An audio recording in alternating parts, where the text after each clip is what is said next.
This new Fox News poll also asked about the Senate races in all three of those states, Nevada, North Carolina, and Ohio. The Republican candidate now leads in all three. In Nevada, GOP Congressman Joe Heck is up 7 over former State Attorney General Catherine Cortez Masto in the race to take over for the retiring Harry Reid.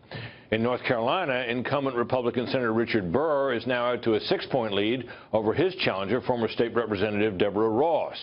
And in Ohio, incumbent Republican Senator Rob Portman has opened up a double-digit lead over former Democratic Governor Ted Strickland.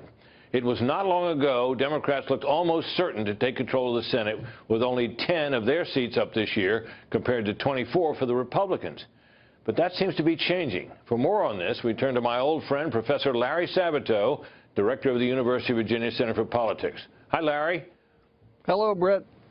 What are you seeing out there as you look across at the map of all the states where there are Senate races in play?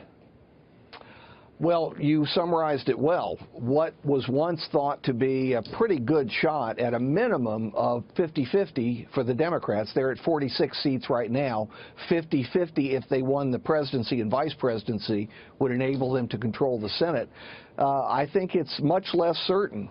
I agree with the poll that Senator Rob Portman in Ohio is all but safe. I think he will be reelected handily.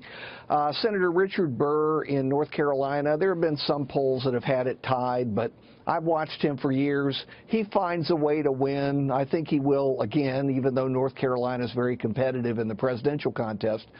Nevada, I'd put a question mark on that one simply because I've learned over the years you have to watch the size of the Latino vote, and often it doesn't show up in pre-election polls. So I would keep that personally a toss-up. But on the whole, right now, Democrats do not have the 50 seats they need, or 51 if they don't get the vice presidency, to take control of the Senate. You know, Larry, going back to Nevada for a moment, if you would, our poll showed when we asked voters out there to say what party they identified with, it ended up 40 Democrat, 40% Republican.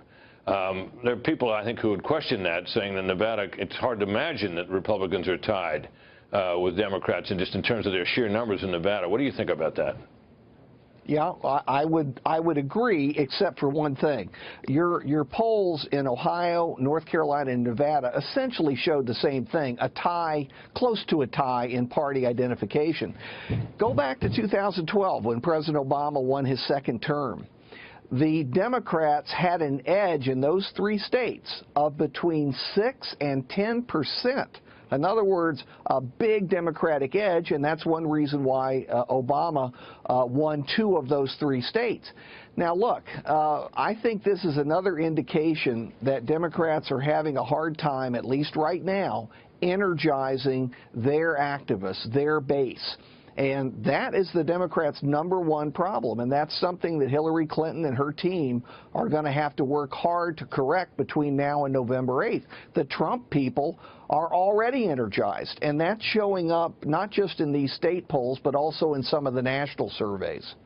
Yeah, that should really obviously affect turnout. Let me ask you another question. You often see polls criticized because you know, readers look at a poll and they look at how many Democrats are in it and how many Republicans, and if it doesn't appear to correspond to their idea of what those states look like, they say the sample must be off. But that's not necessarily true, is it?